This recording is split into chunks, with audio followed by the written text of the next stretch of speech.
Moje meno je Katie.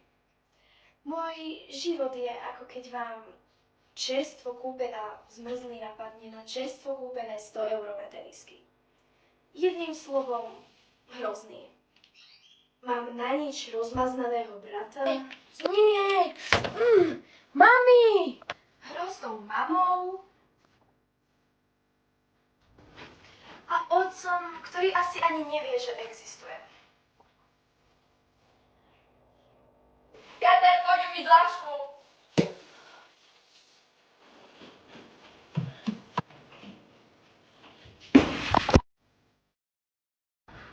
Si neschopná, bež do izby!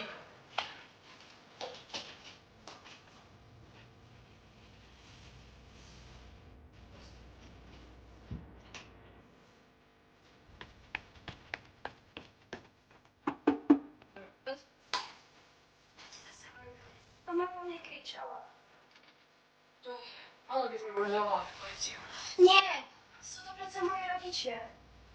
Keď chceš, môžeš u nás na pár dní týždeň ostať. O týždeň neskôr. Zuzi? Čo je? Asi už pôjdem domov. Ale veď si vravela, že tam nechceš byť. Ja viem, ale už je čas.